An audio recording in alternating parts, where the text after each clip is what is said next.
It's your podcast, Urban Gym. Happy New Year from everybody involved. My name is Ken McGuire, joined as always by Andy Murphy, and our guest today, if I do this, is this man on the bottom of the screen, Mr. Edward Hayden, author, chef, actor, director, producer, lover of life, and all of the above. Edward, how are you? How are things?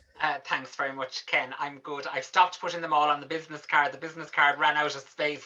So yeah, no, I'm good. It's a new year, I suppose.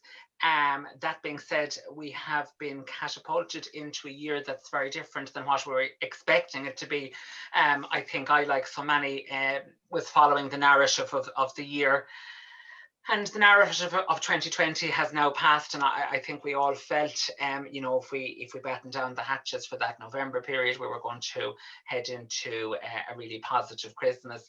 And I thought the vaccination was going to be the holy grail of January, and that normality would resume. And I think I'd heard so many people saying about St. Patrick's Day, and I think I had that sense that it was going to be the year, and we were going to have that vacuum of 2020 into early 2021.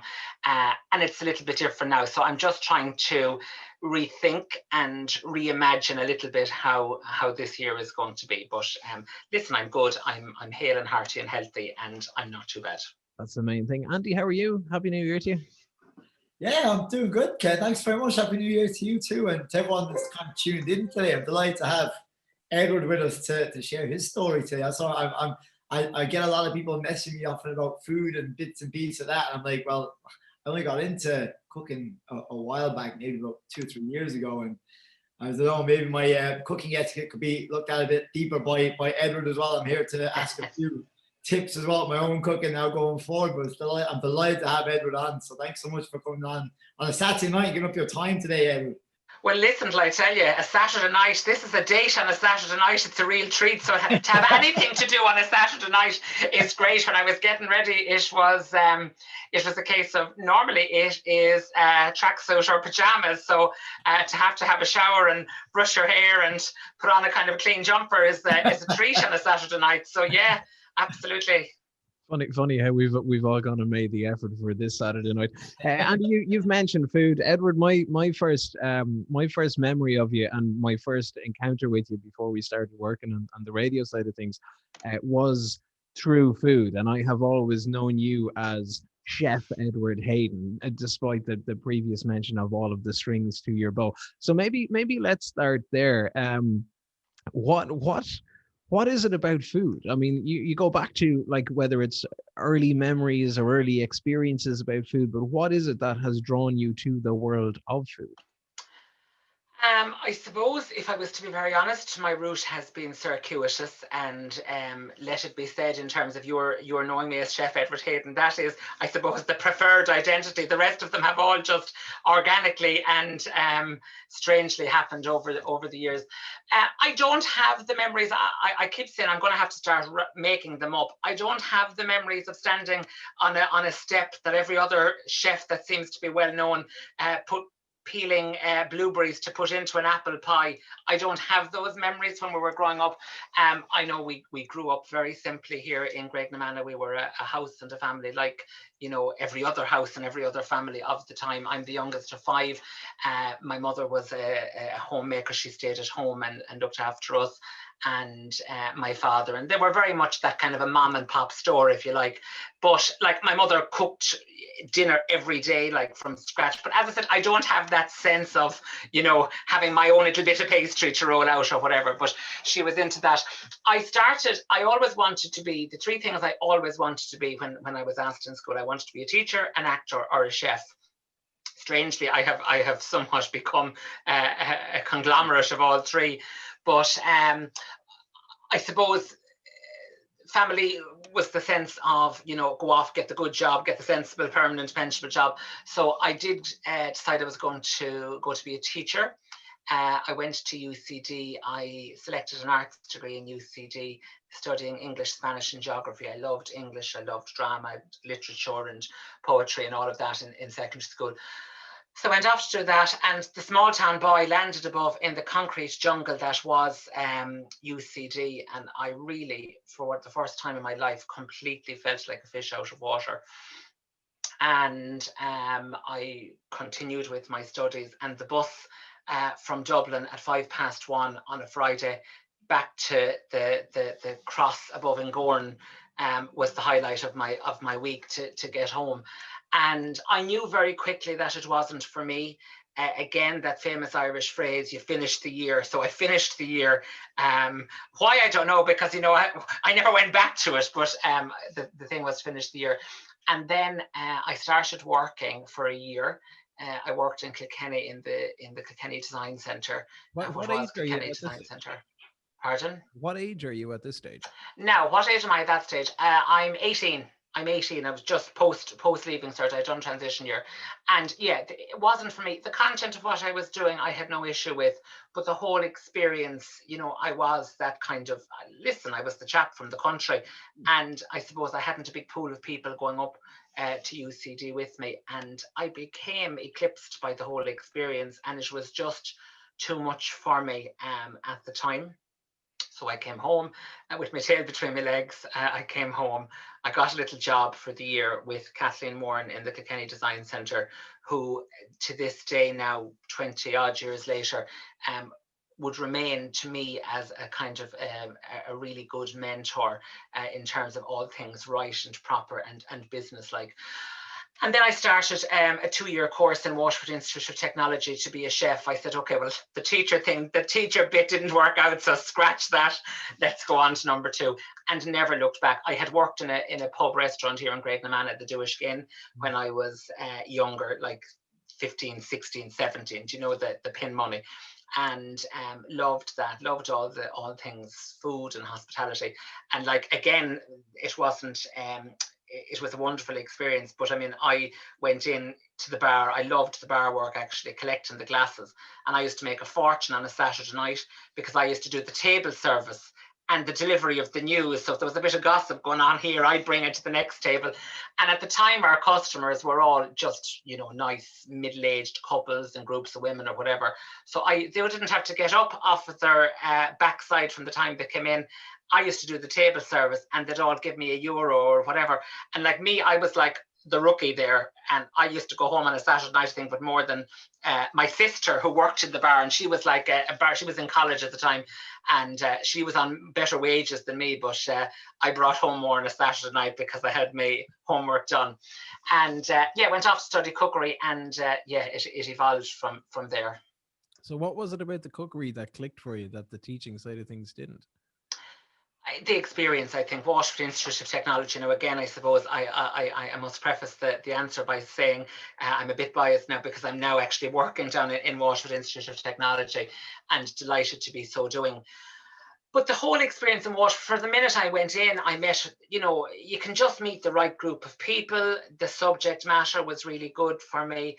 The whole learning experience down there. I could get into my little red Ford Fiesta car and come home every evening, and all of that just worked for me. I had a great college life. I had a wonderful experience of it down there, and it was poles apart.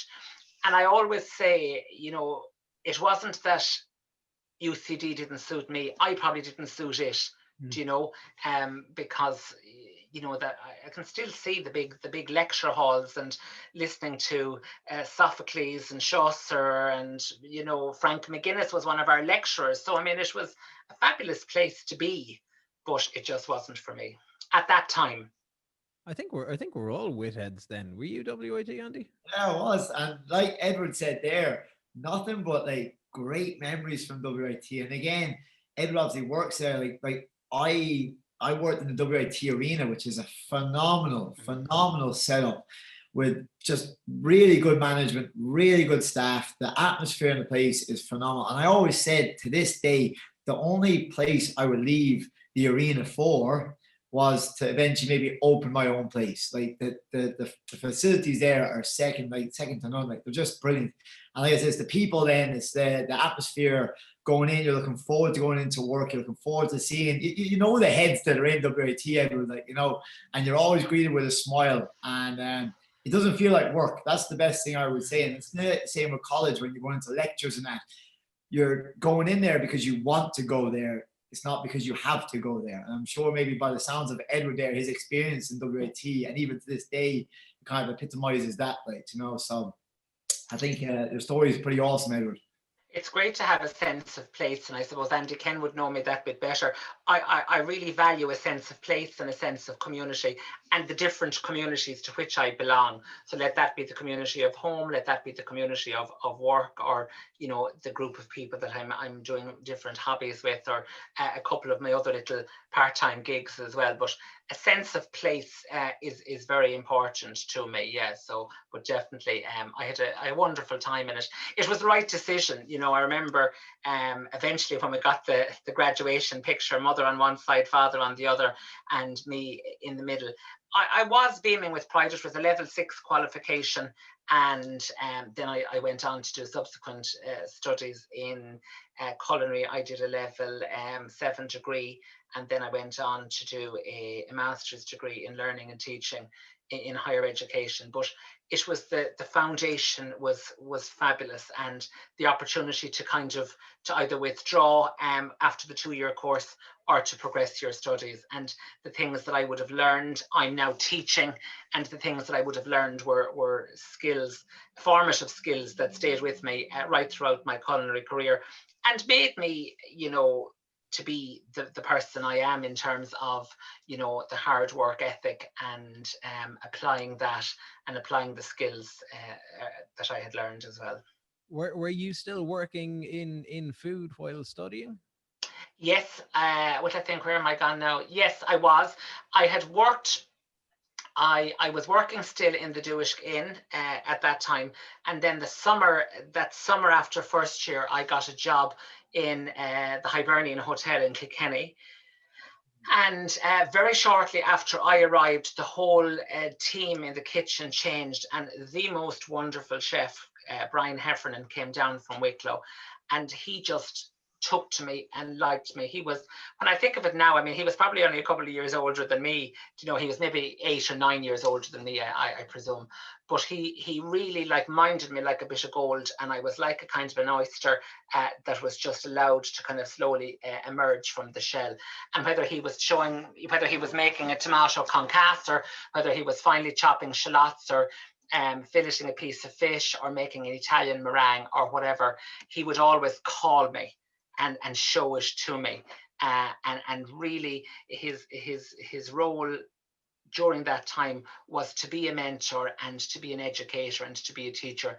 And he would be always one that I would single out who would have had a great influence on my career. And to this day, we would have kept in contact. You know, there's the 12 o'clock phone calls or WhatsApp calls, you know, are you up, can you talk, or whatever, because the chef's life tends to spill into the night hours. How important was that for you? Because I mean, you hear, I might hear anyway. Andy might hear that, you know, that the industry can be kind of tight. The industry can be competitive. You know, chefs at kind of different levels and in different headspaces can come across as aggressive or recluse, but you get somebody that's there, that's supportive, that's able to kind of encourage things along. I mean, how important is that for you? Hugely important. And I suppose, Ken, what you've heard right, because everything you've described is very much evident in the kitchen in a food setting. It's very important for me. And as I said, like, I was literally, and without underselling it, I was as green as cabbage, you know, going into it. Because I mean, where I had worked down in Graignamanagh was like, you know, Never Land, and everyone just got on and everyone just did the job. And if there was a knife there, everyone used it. And there was, you know, it was very collegiate. I soon discovered that it is different than that. But yeah, Brian was excellent. And I suppose he was at the time, if I think back on it now, he was probably at that, doing that, what the Irish call trying to make a name for himself in the Hibernian. And the Hibernian was a good place at the time. Jacob's Cottage was in full flight. Lots of people maybe listening would have had evenings there, and there was a really good staff. And when he came into it, He worked really hard. He kind of revolutionized the menu. He jigged it around. He changed it around because it had been the same, which worked really well, but it had served its purpose and had been a good servant to the Hibernian for a number of years. So he changed it. He revolutionized it. That suited some members of the team and not others. And the team, as often happens when there's a new governor, if you like, the team gets changed. But he was really good to me, really kind to me. And as I said, I was the kind of the young rookie. You know, I was doing the kind of the rookie jobs, but he was very, very good to me always.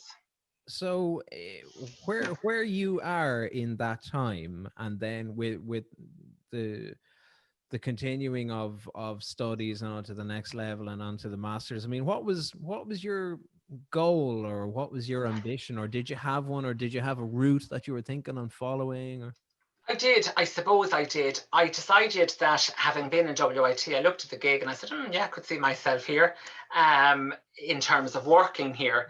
And then I needed to be able to meet the criteria. And the criteria was to have a degree and then a master's degree.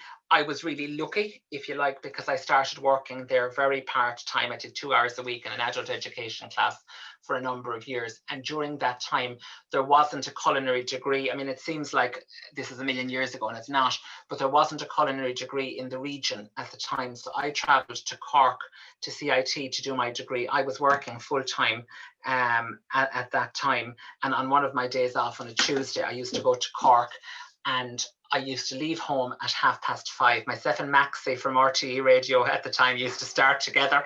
I left home at 5:30. I had class in Cork from 9 until 12, 12:30 to 6, and 6:30 to 9:30. And then left Cork. I came home through that dreaded Jack Lynch tunnel. When I think about it at the time, still probably in the same red Ford Fiesta, let it be said. But I did that. So when I finished my degree, it was all about timing, and life is all about timing. When I finished my degree in Cork, there was just one starting in the region here. So all of who would have been my competitors were just starting then. They're doing their degree. And I was starting my master's. So when they were finished doing their degree, I had finished my master's, because I did my master's over 2 years. It was a thought master's. So then when the positions came up, I and a number of other people obviously applied, and yeah, I got the gig. And no more than lots of jobs, I started at part-time, and I had to, you spend a couple of years trying to balance the two jobs till you get enough hours, because you start on a handful of hours and then you get a handful more, and then you get a handful more, and eventually, before you know where you are, you have your hands full, I was going to suggest, but you have a full-time job. But I started in WIT part-time in 2009. so that's 10, 11, 12 years. So what's changed in that time since? With me? Well, with you, with the course, with the course is what I suppose the industry has changed a bit, and you know, the industry is after, put COVID aside, I mean, because it has literally been battered to death during COVID, but the industry has changed, and I suppose people's willingness to engage and enter the industry. We're hearing so often of the chef's shortage. I mean, it's a tough gig. You know, it is a tough gig. And I mean, a lot of people and students, young students, when they're preparing their CAO application form, they take guidance from their parents. And I mean, parents, I'm sure, are kind of looking at the optics and saying, this is not, you know, it's a full-time job, it's weekends, it's the social times. You know, when we're out enjoying ourselves at a meal, that's when the chefs are being part of that and making that. So that has changed greatly. I suppose the type of student has changed greatly. So I mean, our numbers are maybe declining a little bit in terms of culinary entrance. I often sometimes feel when I joined, you know, I had a great graw and zest for independent learning. And sometimes I'm not sure how enthused students now are about independent learning. I mean, I was literally, I know this makes me sound like a nerd, and it wasn't, because we had a fabulous time in college, but I was literally like a sponge. and I soaked up everything. Now, I had a job at one time during this period. I had a job down in Dunbrody House with Kevin Dundon. I had a wonderful job down there, which I loved. And early in my time in Dunbrody, I was just in the right place at the right time. And I got asked, would I do the cookery classes? And I'm the type of person that if you asked me if one of the prerequisites for the job was, can you drive? I'd tell you at the interview that I could drive and then kind of go off and learn if I got the gig. But I didn't know anything about giving cookery classes. I really didn't. I knew what I knew, but I didn't know anything. And that was the best thing for me ever, because I went off and I had to do so much research. I would look at whatever recipes I was going to be teaching to our students in those classes. And then I would go off and kind of try and second guess any questions that they would ask me. You know, what's the difference between baking soda and bread soda and baking powder? You know, where's the best type of lamb to use for your stew and everything. And I researched all of that, and it just became the current encyclopedia of knowledge that I've got inside of my head. But it was a great thing to kind of to drive me and to discipline me to prepare adequately for the job. And hopefully, and I think it is the case, but hopefully that work ethic and, you know, being positively strategic has stayed with me during that time. Andy, I see kind of similarities with you and the journey through the fitness side of things, working between, you know, the gyms through to WIT Arena, through to opening your own stuff, through to upskilling and kind of the hunger for courses and the hunger for learning, and then passing that on again. Do you see similarities there? Can you relate to it? Completely. And this is why we do this podcast, because you can just see that how enthusiastic Edward is about his profession. The same way that for myself, I'm the exact same. I'm like, this past week now, once the kids have gone to bed at 8 o'clock and sat down doing another course, you know, related to my career, all forever being a student and forever evolving then as well. But when you're passionate about what you do, it doesn't seem like work, you know. And I always remember my first ever class I ever taught was an aquarobics class on the side of a pool at Greenbank County Leisure Club about 15 years ago. I remember being so nervous about doing it, but as soon as I got it done, I was just like buzzing. And ever since that, you know, you kind of just have that can-do attitude then as a result, and you see the smiles on people's faces as a result of like nearly a performance you've just put in, and you really can't wait to go and perform again. And that's kind of how I see my career in many ways. I enjoy helping others and making people feel comfortable in what is seen by many as a very uncomfortable setting, like, you know. But as is with Edward there, you know, I was very fortunate to be in WIT, to be surrounded by good people, to be around people who helped me raise my game. As, you know, Edward was saying about the mentors that he's had, I've had similar mentors, you know, and even to this day, I can give John Windle a call at WIT Arena, network with him. He's always there at the end of the phone. I'm sure the same with Edward there. You know, we have people in our network that can help us out. But again, it doesn't seem like work, I'm sure, to us, because we're passionate about what we do. And this podcast that we do all the time each month, and the guests that we have on, is always aimed at hopefully maybe inspiring somebody out there to think, okay, well, what do I enjoy doing? And can I make a career out of this? Because I always said when I was managing Whites and Wexford to the staff there, I used to say we spend more time at work a lot of time we do with our families. So you have to somewhat way enjoy doing what you do every day. You know, and that's how I see things. And I can see with yourself, Ken, on a Saturday night, here we are having a podcast and a chat because you're passionate about what you do and what you bring to the table. I just think it's cool networking like this. So I'm going to stop rambling because I waffle on. So I'm going to bring it back to Ken to ask some more questions, but just passionate about what we do. You did make a nice point about performance. And a lot of what we do is performance. You're up and you're giving that cookery class, and it is a performance. It's performance of knowledge. It's the theater of working with everything that's in front of you, and you know, you continue to hone that, and you get better and you get better and you get better as you go along. I want to jump to TV.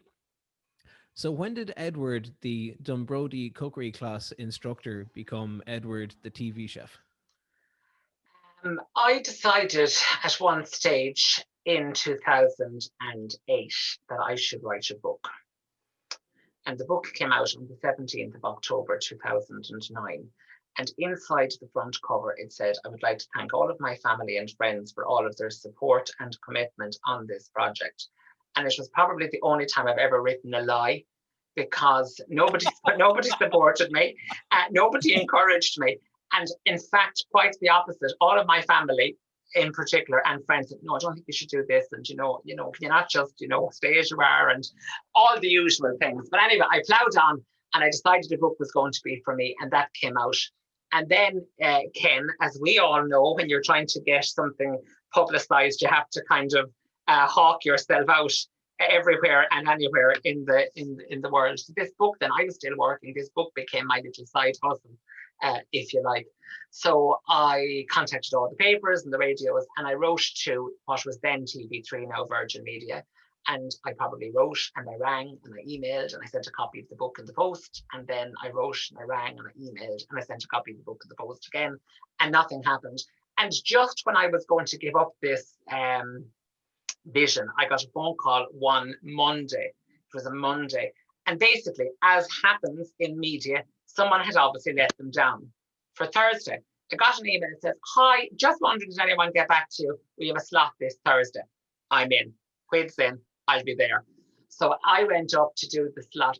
Again, green as cabbage. That should be my hashtag. Up I went to do the slot, and it was out in the shed. The cookery area was in the shed in Ballymount at the time. And I went in and I was making an autumn fruit chutney, and I was using some jam to make a Victoria sponge cake. And during the time when I was filling the autumn fruit chutney into the jar, which I had sterilised and all the things, didn't my tea towel catch a little bit of fire? So I didn't realise it. I just put the tea towel down on the counter, and the man from the camera was kind of nodding at me like this, kind of look at what's happening. So I just leaned over and I just kind of folded the tea towel and put it in the bin. I said the whole shed could have went up in smoke. And I was absolutely devastated going back down the M9 to Graignamanagh, because I said, there it is, I'm after blowing my big chance. And that was in August. That was, I think, around the 17th of August, 2010. And then I think they asked me back in December. So I went back in December, and then I went back in January. And then they asked me to do a monthly slot.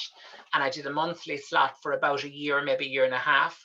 Then they asked me to know what I moved to fortnightly, and I did that for a year or a year and a half. And then they asked me to move to weekly, and I've done that up until COVID, and now it's sporadic. But I did it. I caused no trouble. I turned up nearly always when I was supposed to, and quite contrary to what Ken would know me from my time at the other gig, I turned up on time. Yeah, the less said about that, the better.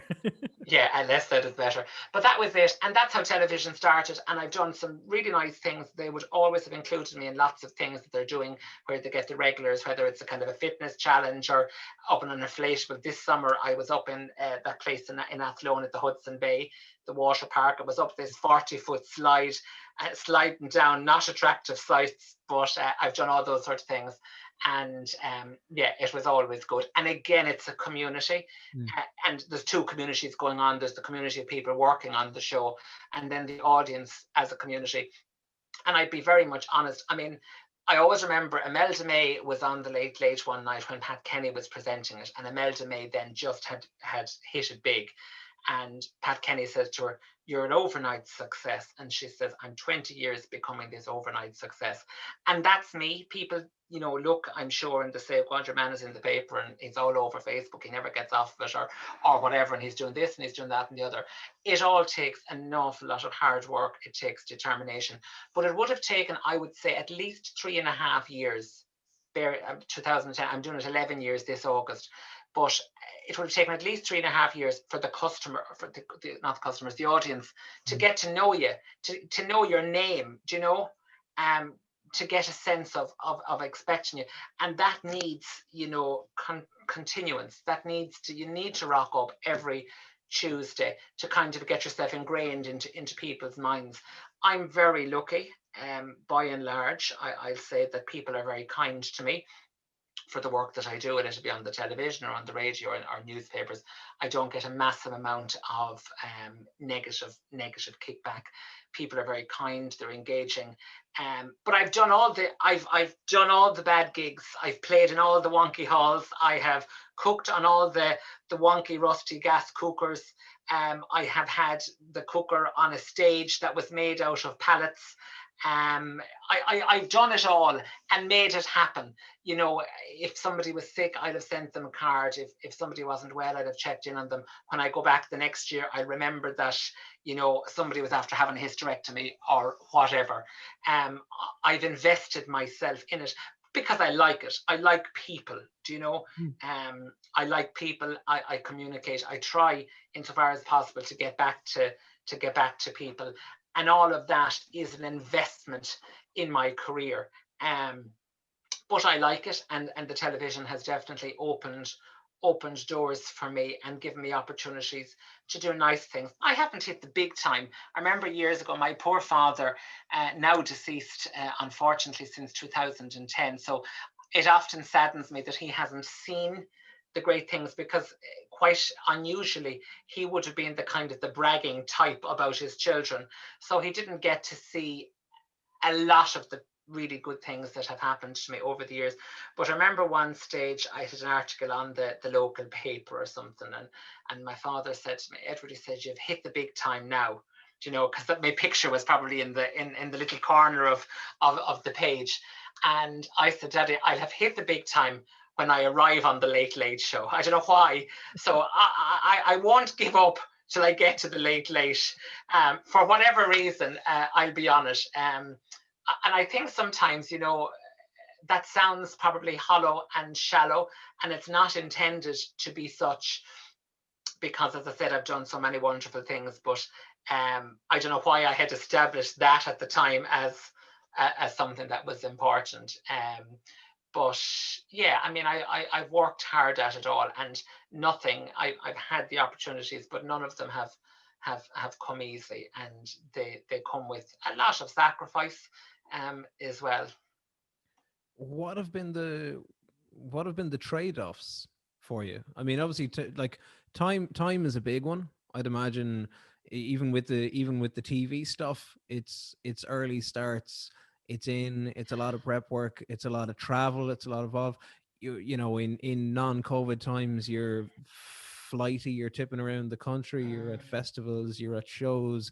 You get into the theater side of things. What's been the trade-offs for you in I don't know, putting in the graft, I suppose? Particularly in the early years, I suppose I was everything. I was the accountant, I was the delivery man, I was the administrator, I was the prep boy, I was the delivery boy, I was the wash up boy, I was everything in between, you know. And I suppose I found it difficult to release that. I suppose it was maybe the supremacy of power, or being a kind of a control freak.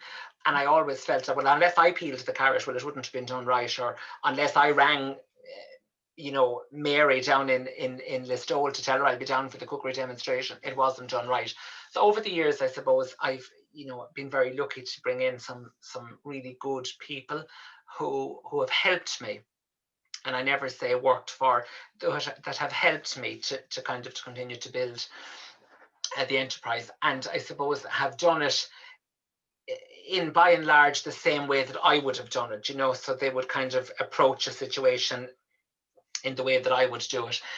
The trade-offs have definitely been time. I suppose I have, you know, if you're up at 5:30 in the morning, you can't do everything, you can't attend everything, and it's different. I've tried. I absolutely have tried. I really have. I've done so many charity events and gone to this. And if things are important for people, you know, for you to be at, I have really absolutely tried to be there. And there's a return from that as well, because, you know, people will then say, well, listen, he did this, so when he's doing a little gig somewhere, we'll go to that. And that's very much evident. I remember one time I was asked by a crowd up in Danesforth, up in North Kilkenny, to do a fashion show MC, and I've done everything. Now, I have been everything at this stage. I have been everything from Cilla Black to I don't know where else you'd go. I've done it all, and with the fullest of spirit. But when they did it, there was no fee or anything to do it, and I went up and I did it.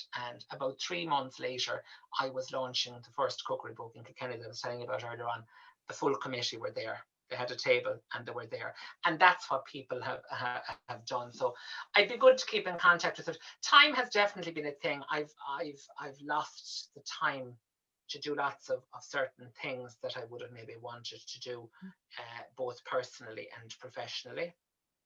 And not everything came to be as I saw it mapped out in my head. And I suppose you have to reconcile that with yourself. I know I sound like I'm dying now at this stage, but I've become aware in the last couple of years that I'm getting older. You know, now I'm only 37, 38 this year coming.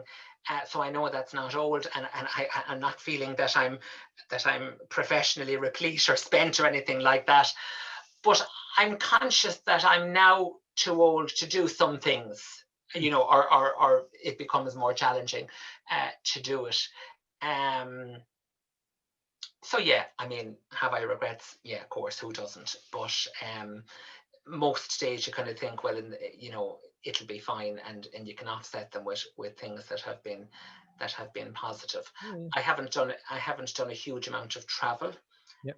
It was never something that was a big priority to me, and my downtime maybe wasn't managed as well, in both its sense of our lack of abundance, and also what I would have done during that time. So whilst I have built up a big bank of memories of lots of things, I'm sure there's lots of things that I haven't done as well. But there's always a trade-off. The question that you ask yourself, and I won't answer in this format, but was it worth it?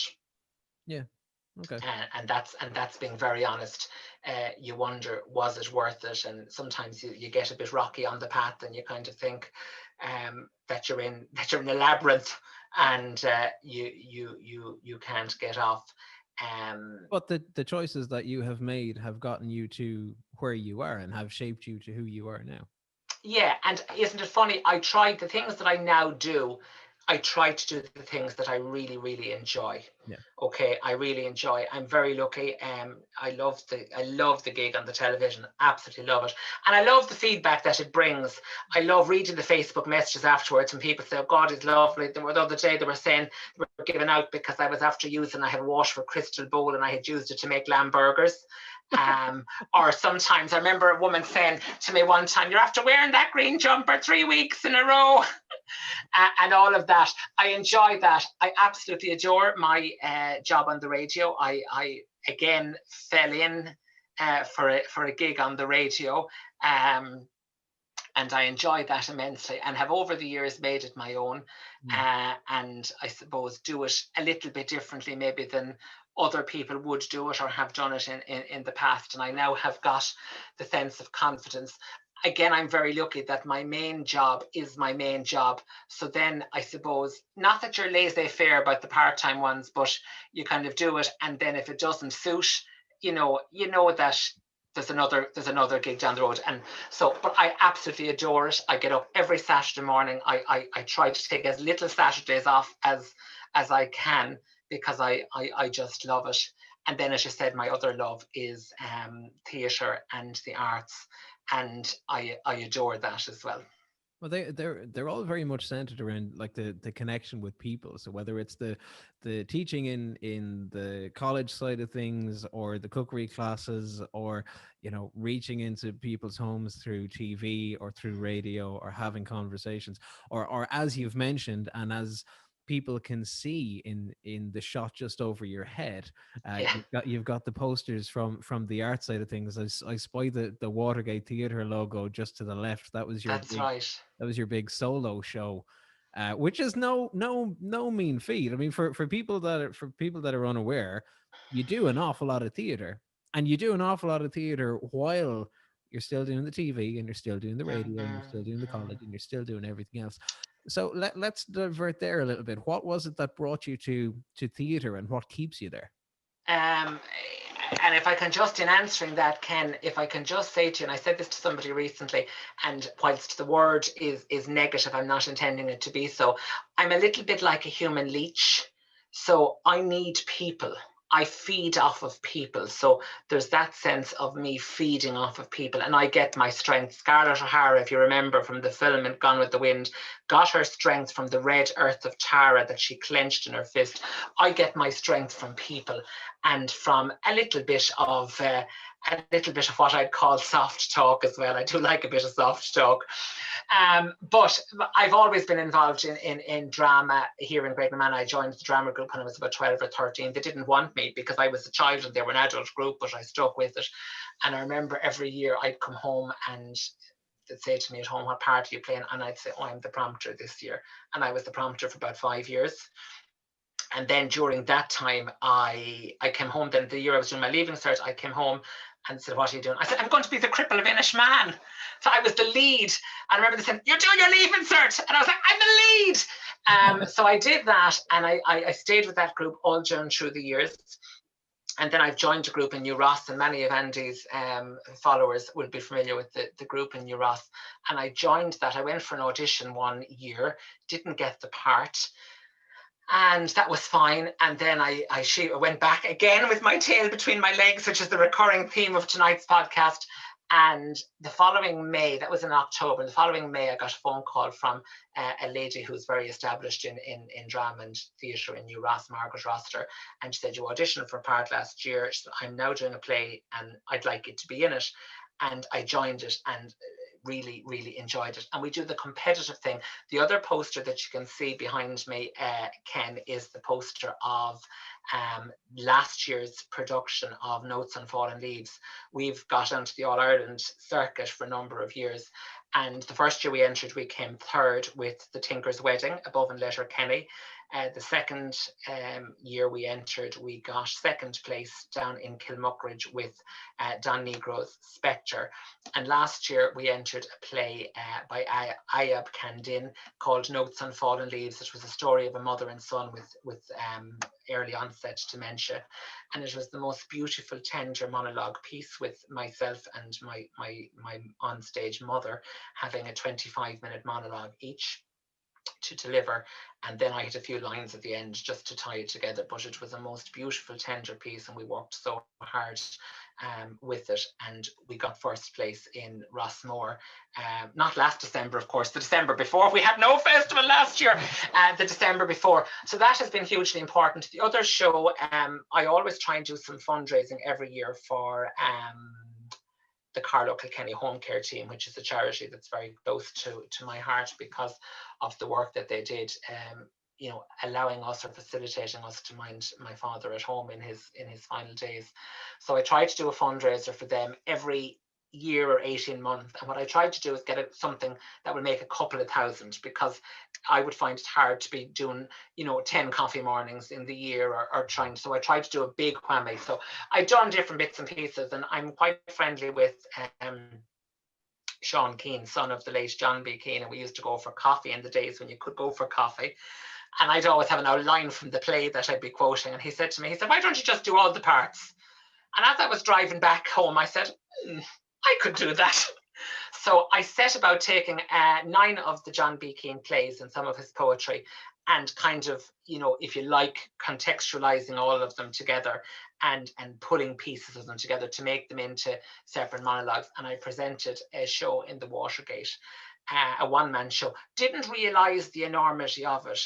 It sold very quickly because obviously the Carlow Kilkenny Home Care Team is a big crowd puller. John B. Keane is a big crowd puller. And I'd have access to a few people to pull a crowd as well. So we were sold out in zip time. I did 2 runs of it in Kilkenny, and we did a night in Listowel, which was really special as well. But I had worked really hard all that day. And again, I had made the error of having nobody around me. You know, I brought in the set, the Watergate team helped me to put it up. The Watergate team were doing the lighting and the sound for me. And I was on stage. My friend came to do a bit of makeup beforehand and she was gone. But at 5 to 8, I had nobody backstage to say to me, go on now, you'll be grand, you know, you're going to get this. So I was really nervous. But when I went out, I had it really well prepared and I had worked really hard on it. And the minute I went out, I just settled into it. And it went like 68 million times better than I had even intended it would go. And at the end, which I hadn't planned, and I know, again, I don't want this to seem as if I'm being cocky, because I'm really not. I was actually overwhelmed by the fact that people just stood up. My last line was vanilla crust, miss, from the Tales of the Matchmaker. And people just literally stood up. And I got so overwhelmed, I literally just took a sheepish bow. Talk about not milking it. And I could be known to milk things on occasion, but I literally just stood up, took a sheepish bow and ran off the stage. And there was nobody there to say, oh my God, Edward, that was amazing. And that was a cold moment, do you know? And everyone was standing up apparently in the audience waiting for me to come back out to do like an encore, like but to do another bow, but I didn't. So I missed a trick on that one. But, you know, it was a very special moment for me. And I think it epitomized for me what I do. You know, I would set myself very severe challenges, you know, and push myself to the extremes to do them. You know, and sometimes I'm in the pool before I realize I can't swim, and then it's kind of either swim or sink. So it was very special to me, Ken, that night. It was really very special, and all of the people that I knew, I mean, people from the world of drama in Kilkenny and right across the region were all there. People that I had played with on stage and off, my friends, my family. There was a bucket load of love in the room. And I suppose I didn't fully soak that love in on the night, but I walked away from the Watergate. I went back down the stairs of the Watergate. I took off my costume. I came back up. I took apart the set. I loaded it into the boot of my car, and I went over and probably drank about 68 gin and tonics after that. But I remember, you know, just the enormity of it hit me. But I know when I was walking away from the Watergate stage that night, I was very, very proud of myself. And that's not something I would say often, but I was very proud of myself because it had been something that was a very, very big ask. And I knew, and again, without sounding cocky, I had them in the palm of my hands from 8:05 until 9:25. And it was very special. I've had lots of really nice special moments. I've played lots of the parts that I would have liked to have played over the years. There's a few that I haven't played as yet. There's a few that I'm probably now gone too old to play. I remember a very well-known Kilkenny actor saying to me at one stage, he said, Edward, at one stage you'll be the Prince Charming or the lover. Next minute he said you'll be the lover's father, and then a few years after that you'll be the doctor or the priest. So it's like the 3 ages of Hollywood: babe, district attorney, and driving Miss Daisy. There you go. You see Al Pacino's career kind of mirrored in exactly the same format as it's going at the minute. So where do you see with that in mind, where do you see the future for you in terms of theatre? Will you do that kind of thing again, or work it within the group and keep the people around you? Both. I had intended to kind of to reprise it this year, or to do something. I definitely will do something like that again, because I like a challenge, and I like something like that. Again, our next challenge in Uras would be to get ready for the open circuit, because we've now won the confined, so we'll be progressing into the open. And there's lots of good plays, and it's to get a play that suits the body of people that you have. just this year, we did a very short little thing where I did my kind of directorial debut. We just did 3 little 15-minute pieces, and I directed it, and I enjoyed it immensely. I could see the challenges in it that I hadn't looked at when I was the actor under a director. It's like, it's difficult if you have something in here to get it into somebody else's head and to get them to deliver it. Now, of course, the magic happens if they do. But that being said, maybe it's my desire or my yearning for adulation, but I think I prefer being the actor. I don't know why, because I've worked with some wonderful directors over the years, but I just think for me at the minute, there's a greater sense of joy and personal fun from being the actor, whilst it's the scariest place in the world to be. But I do love that. So yeah, definitely some more pieces like that. I mean, we're so starved of drama and culture and creativity at the minute with COVID, and it has really impacted on people's ability to be involved in something. So yeah, definitely drama will hopefully always be a part of my life, because it's the escapism element of it, and it's the thing that I do for me. Everything else that I do, whether it's the radio, the television, the cookery school, WIT, whilst I enjoy them all with equal measure, but I do it for somebody else, do you know? Whereas the drama kind of builds me up, and it fuels me. It fuels me as well. So definitely, the drama will hopefully remain with me. Andy, that's something that you've touched on a bit, kind of online yourself, is doing things for you and making time for you. Yeah, big time. Maybe 2 years ago, I was at a neurologist, not an orologist like your man on the late now. I was with a neurologist, and I was to do with my fight career. And he asked me, at a consultation, what do I do for fun? What do I do for leisure? And I was at the time, I was still, trying to get back to competing at the level that I was at in terms of MMA. And I loved MMA. I loved grappling, wrestling, rolling, jiu-jitsu. I saw it as my hobby. Even though I was getting paid when you fight, I saw it as my hobby. But I said to Dan, I was like, no, I enjoy wrestling, grappling, rolling. And I was, yeah, but what do you do for fun? What do you do for your leisure time? I was like, I grapple, I wrestle, I roll, I do paddle. I goes, yeah, but that's your job as well. Like, you're getting paid to do that. What do you do to switch off? Or what do you do to, because all I knew, and all, like, me, Ken, I would have, I was working WIT Arena, I would have got up and had my breakfast. I'd drop the kids to crash or school, drive straight to Kilkenny, train. As soon as I finished in Kilkenny, I'd drive to Waterford to the arena. I'd work in the arena till 10:30, 11 at night, and then I'd come back home, and we repeat that the whole week until you get to Sunday, which is your day off. And then it would be like, literally cook your food, prep for the week ahead, and then you're gone again.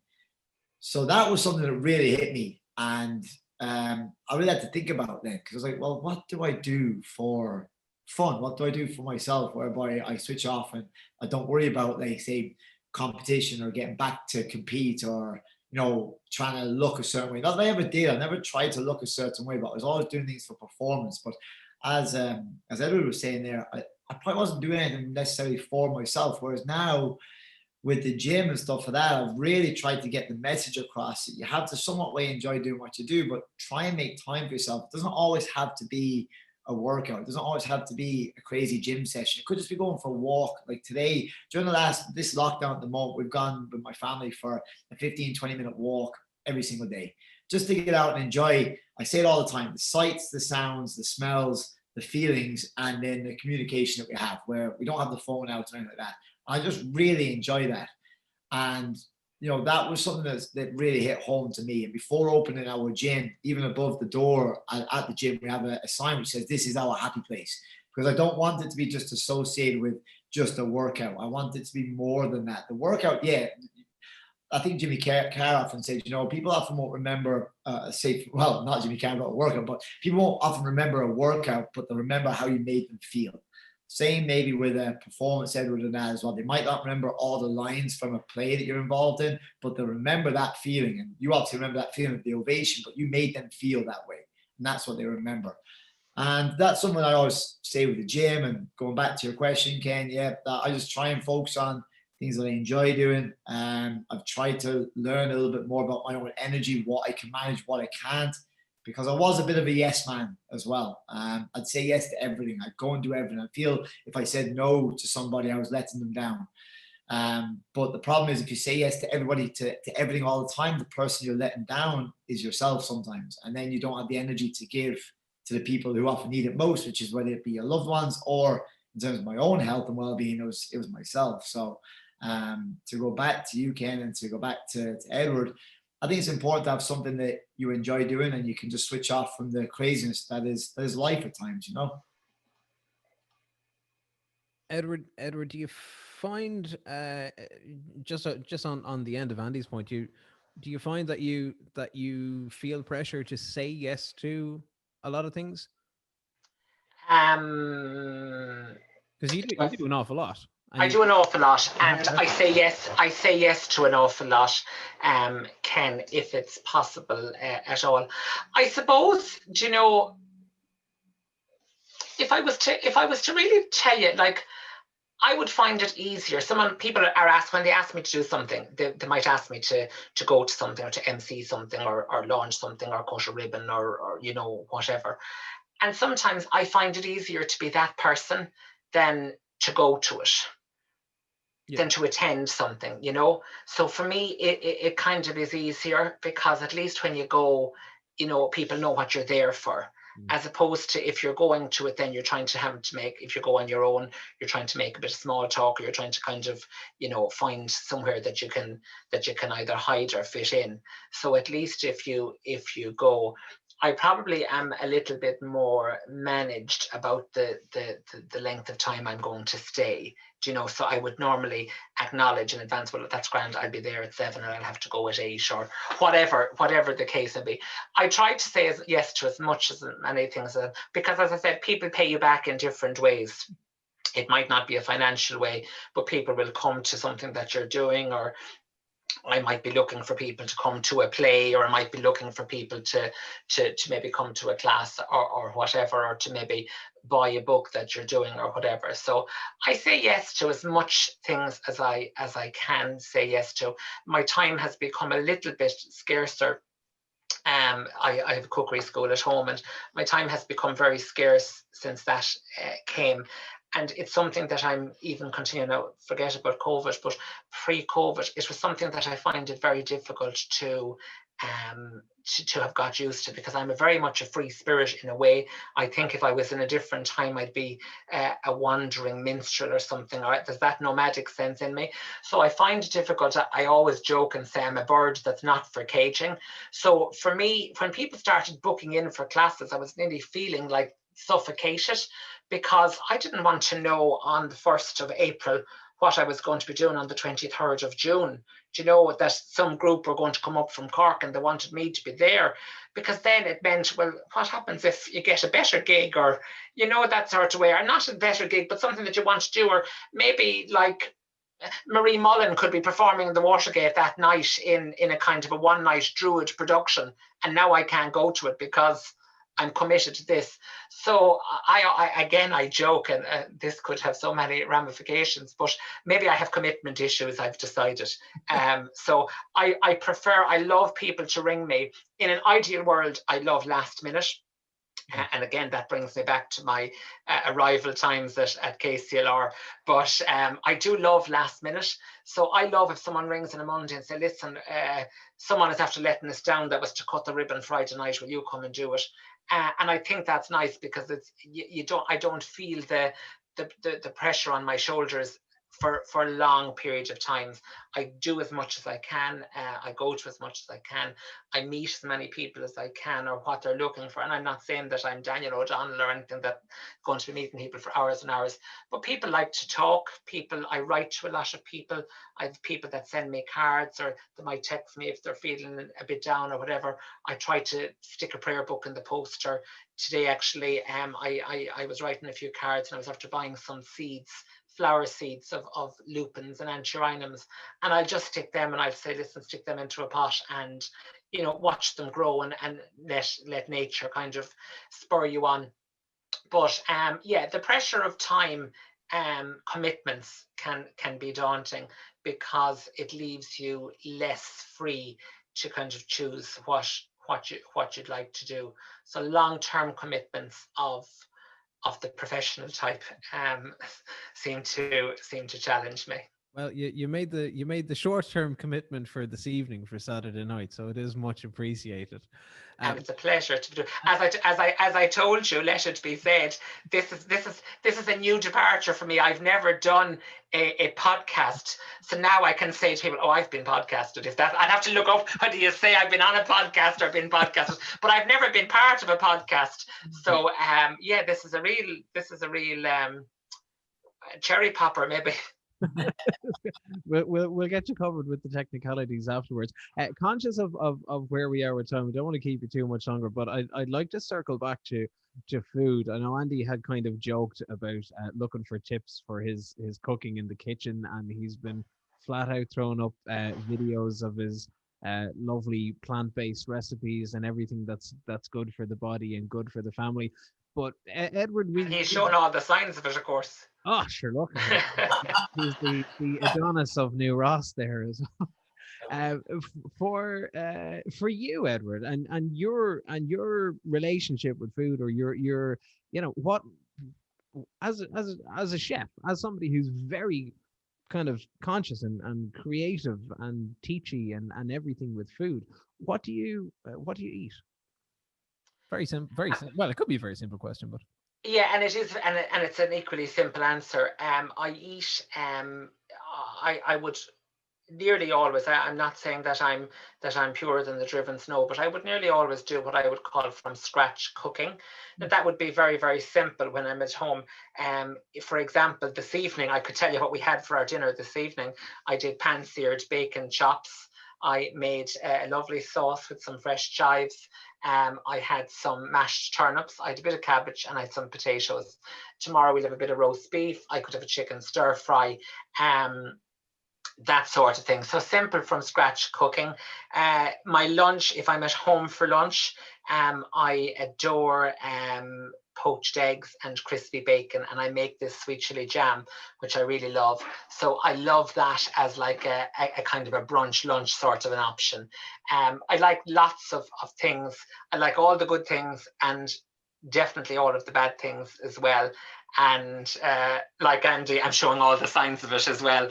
But and I love ingredients. I love food. I love the producers. We're so lucky in this area, and I'm including in it because I'm in the middle, if you like, between New Ross and Kilkenny. We're so lucky to have some wonderful food producers in Kilkenny and Wexford. I've worked with a lot of them, you know, people that are exercising the highest levels of culinary integrity and unquestionable culinary integrity. So that's very important for me. But just basic from scratch cooking, I love kind of having the vegetables in. I'm very lucky that I love vegetables. I love all vegetables except cauliflower and sweet corn. I wouldn't throw my clothes off for cauliflower, but definitely no sweet corn. And other than that, I love all veg. Now, unfortunately, I love bread and potatoes as well. And I love wine, I love chocolate, I love gin. And all of those things are not great as well. My advice, if I can move this without it actually just turning, I can just, if I can get you it, I just move this over, I can just see I have got my full collection of cookery books. There were not my full collection. I have more out in the school. But I always say to people, you know, if you can read, you can cook, you know. And if people can read, engage with food, try out something different. I have a friend and she reads the paper with the scissors. So she's always cutting out a recipe or cutting out a thing. So play around with something. Again, people maybe listening this evening have heard me say this before. I think there's a bit of the culinary Shirley Valentine in us all. And we all kind of go with the same dishes, and we have the spaghetti bolognese on a Monday, and we have the curry on a Tuesday. We make the whatever roast chicken on a Wednesday or whatever. So be, I suppose, as experimental as you can be. With things as well, and change around. What I tend to do, even myself still, I try to do a new dish at least once a week. So if I set myself that challenge of doing something new just once a week, it works well. I've been experimenting a little bit over the last number of weeks before Christmas with a slow cooker, and controversially, I can now tell you I'm not a fan. But I can see why you could be, but my life and the way I live it doesn't necessarily necessitate a slow cooker. For people that are out all day and want their dinner the minute they come in, I can definitely see the value of it. Maybe I've decided it could be connected to my aforementioned commitment issues, but kind of putting on a bit of a stew and having to wait 8 hours for it now, for me, is just too big of an investment of time. I see their virtues, but that was a little a gimmicky time that I wanted to play around with a few recipes, but to me it just wasn't the thing. But to change, unadulterated flavors are always really important for me as well, because if you've got like really wonderful fish, I'm thinking of taking it back to New Ross. I'm thinking of there's two wonderful fish shops there, Neve's Trawler Place and Duncannon Fish. I'm thinking of getting some really wonderful fish. Then why would you be going to bring that home and mask it with a whole series of flavors that's going to both complicate it, and you're not going to get that wonderful flavor. So I love clean flavors. I love clean plate design, uncomplicated food, and food that's not handled much. If you think of it, chefs in the 90s, these kind of towering infernos of food on plates were very popular and the order of the day. But I just love what I call the convivial style of dining, which obviously is anti-COVID because you're not allowed to share. But I love shared platters. I love tapas. I love shared plates. I love the kind of the one pot wonder with all of the different sides in the middle. If I was having friends around, I would either do tapas or I would do a kind of a curry night. I'd have a really good curry. I'd have some lovely sides. I'd have the Bombay potatoes. I'd have maybe chickpeas with spinach. I'd have the kind of the yogurt and cucumber. I'd have all of those things and share. Pass me this, pass me that. For me, it's that almost like the ecclesiastical message and the biblical connotations of breaking bread and sharing bread together. And if you do that in a kind of a religious setting, you come as a community to share bread and wine as the body and blood. And I think that's the life vein of our house as well, to share food with those that you hold dear. Andy, that enough for you now in terms of sage advice? No I love it. I love that. I love that saying there. That sentence just resonates with me so well. If you can read, you can cook. You know, I know I share bits and pieces of my food and stuff like that, but again, I did a video recently where I say I eat what I eat because of my health, let's just say, and I just value my health a lot now. I love being able to do this where I can have a cup of tea and have a conversation and be present in the room. And I think that's another thing that food does to a lot of people, a lot of families. And I think even when people talk about health and fitness and wellness journeys and trying to lose weight or this and that, I think if we bring it all back to basics of sitting around the table and actually enjoying the meal that is in front of us, whatever food it is, but actually sitting down, enjoying the taste, the flavors, like I said, the sights, the sounds, the smells, enjoying the communication with those around you at the table. Like we religiously at home here, like even when I'm in the gym, I'm very fortunate I get to have my breakfast, my lunch, and my evening meal with my family. Now, that's at the moment because of my hours that I do, but normally I have breakfast around 7:30, after I've come back from the morning class in the gym, and then I'm here in the middle of the day when I pick Brooke up from creche and Nathan from school. And my evening meal, actually, funny enough, is normally about 4 o'clock because I'm back in the gym in the evening. But I think if we bring it back to basics of it, sitting down, like you said, breaking bread, having a conversation, you can get a lot off your chest, while you're sat down eating a meal. And I think it's something that a lot of people nowadays maybe aren't doing so much of, and it's something, if we could just bring it back to that, enjoying the people you get to, I'm very grateful that my family are fit and healthy right now. During COVID, it's a challenging time for everybody. One thing I'm very grateful for is my health and that of my family. And I think something that we can all maybe do now, those who aren't maybe in work, is just, set aside time for a breakfast, a lunch, an evening meal. Don't worry about the calories that are involved in it and all that. Just enjoy the time. And as you said, Edward, if you can read, you can cook. So maybe someone who's listening tonight might pick up a cookbook and say, you know what, I'm going to try that now Saturday. Yeah, and I suppose just to offer the final bit of clarity on that point, there are those that can kind of take the ingredients and have the kind of the artistic and the creative wherewithal to turn them into a dish. And that's one type of person, and that's great. But, when people say to me, oh, I can't cook, I say you can, you just don't want to, and you mightn't like it, and that's fine, that's allowed. But I think if you can take a recipe book or a recipe in the paper or a recipe on like 68 trillion sites online, you can follow the instructional guidelines by the author, of whoever the author is, and follow them. Then you'll get there or thereabouts what you should get. So I never kind of take that I can't cook excuse. You can, but if people, once you read, follow the instructions, do what you're told, that's one type of person. And then there's other people that can use the recipe as just a sense of inspiration or a source of inspiration, and move it to the right or to the left and deviate from it and come up with a whole other series of incarnations of the recipe. Before we let you go, you've recently launched the new website at long last. Edward.ie is there. There's a wealth of stuff up on it. I know there's recipes and there's other bits in it. But as we're talking about books and about recipes, you mentioned the very first one in the very early days, and then you had the second one, the nice and fancy one. Will we see the next one, or are the recipes and the things you've been tipping away on a sign of something that may be coming down the line? Yeah, listen, the question is two-pronged. I suppose the website has been going for a long number of years. I'll give you a laugh. When I started my website, I called it Edward Entertains.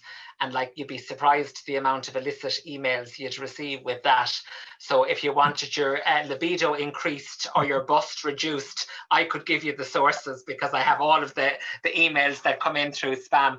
So I did change it back. The bona fides of my idea were very good, but I'm not sure the World Wide Web thought the same, because it was about Edward Entertains, because that's what I did. And when I was setting up my first ever logo, I was going for alliteration of the EE and all of that sort of thing. And I suppose when I see my first incarnation of what I did and where I am now, I look back now and sometimes I don't recognize the person, that was then there. So the website has changed. I've updated it and got it all tarted up, and it's brand new and clean.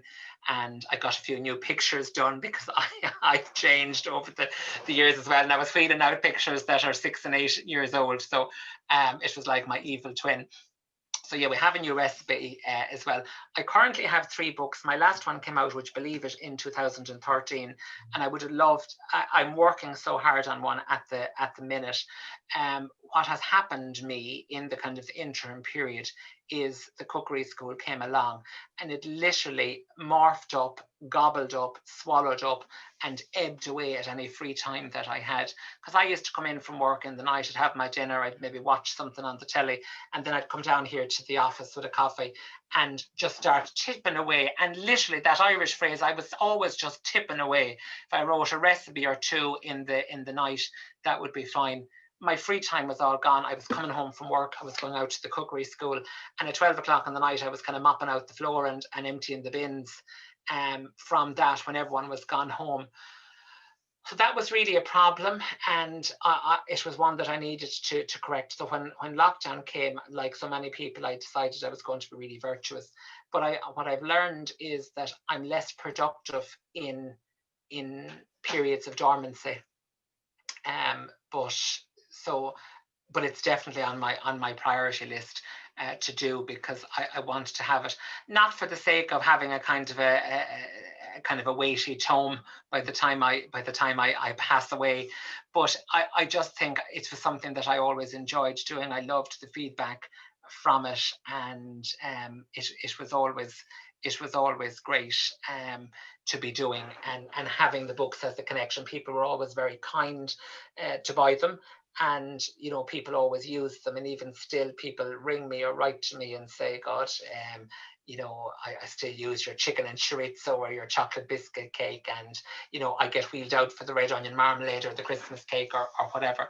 So yeah, I definitely want to do another book, and it's the biggest decade on my beads for this coming year.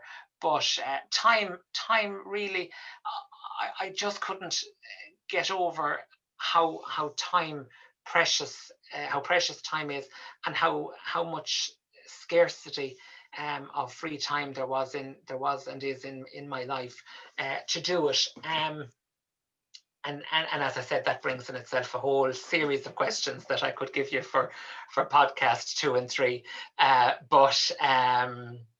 Yeah, it's time. But a book is as I said, the biggest decade on my beads for this year. And the creative process of that is quite enjoyable, working with an editor, working with a creative team. It's something that I enjoyed to be both a participant and a spectator of. I like to hold, the autonomy of power on so many things, and on occasions you have to release that and trust the people who are more experienced in a certain platform than you are. But yeah, I have enjoyed it. And listen, I know I probably told you all lots of negatives and bad things over the course of the night as well, but I think that's good to have an awareness, and I've definitely reflected in a fuller sense over the last 12 months. I have a to-do list before I do shuffle off the mortal soil. So what I've learned during COVID, as much that famous, I think it was Bertie Ahern, correct me if I'm wrong, there's much done, but there's definitely much more to do as well, both personally and professionally. It's like a good old party tagline if ever there was one. Andy, closing statements or closing remarks from you? Well, as always, it's just a massive thank you, Edward, for coming on and sharing your story. And again, it's another inspirational guest, because I think the biggest thing that I've got again from this episode is just the whole idea of doing what you love and just turning up and continuing to turn up and be professional, be yourself, and just stay true to yourself then as well. But honestly, thank you so much for your time on a Saturday evening. It's been lovely having you on this evening. Thanks so much for the stories. And again, even that one line there, I'm going to use that now. If you can read, you can cook. So thanks so much. There you have it. You're very welcome, and thanks for having me on my first podcast. And seeing as I am going to be the first person, I'm now going to not only put on my new title on my business card is going to be, I'm Urban Jim's Mr. January. So if you see that on a calendar in 2022, you've seen it here first. On that note, ladies and gentlemen, Mr. January, Edward Hayden, thank you so much for the time. Much appreciated. Love the chat. For people that want to get this in full, video is on YouTube. Check out the Urban Gym channel. Podcast is on Spotify, Apple Podcasts, Google Podcasts, and urbangym.ie as well. In order of appearance, Andy is in the top left. I've been Ken McGuire. That is Edward Hayden, Mr. January for 2021. And we will do this all again very soon. Take it easy. Thanks, Ken. Thanks, Edward. Thanks, Andy. Good day. That was brilliant.